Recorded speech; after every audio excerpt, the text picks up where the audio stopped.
யோவான் 19ஆம் அதிகாரம் 28-30 வசனம் சொல்லுகிறது, எல்லாம் முடிந்தது என்று இயேசு அறிந்து வேத வாக்கியம் நிறைவேறத்தக்கதாக 30வது வசனம் சொல்லுகிறது, முடிந்தது என்று சொல்லி தலையை சாய்த்து ஆவியை ஒப்பு கொடுத்தார். ஆமென்.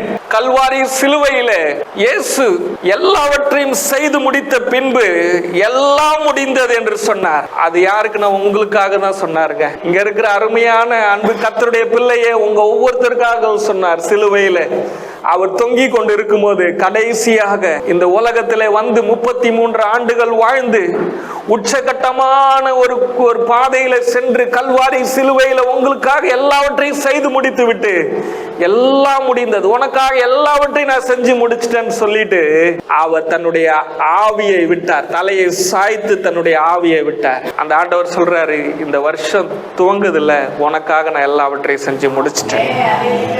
சங்கீதம் 138ஆம் அதிகாரம் 8வது வசனம் சொல்லுகிறது, கர்த்தர் எனக்காக யாவையும் செய்து முடிப்பார். சொல்லுங்க பார்க்கலாம், கர்த்தர் எனக்காக யாவையும் செய்து முடிப்பார்.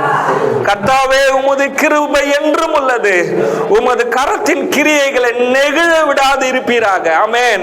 அவர் உங்களுடைய வாழ்க்கையை, உங்கள் குடும்பத்தை, உங்களுடைய பொருளாதாரங்களை, உங்கள் வேலைகளை, உங்களுடைய பிள்ளைகளை, உங்களுக்கு உண்டான எல்லாவற்றையும் அவருடைய கைகளில் எடுத்து அதை தவற விட மாட்டார், நெகிழ விட மாட்டார். அல்லேலூயா.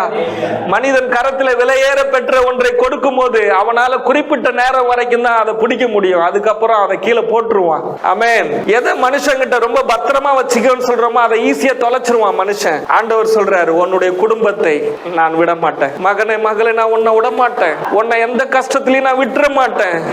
உன்னை நான் தாங்குவேன், உன்னை ஏந்துவேன், உன்னை சுமப்பேன், உன்னை தப்பு வைப்பேன். உனக்காக எல்லா காரியத்தையும் நான் இந்த நாள்ல இருந்து தொடர்ந்து செய்து கொண்டே இருப்பேன்.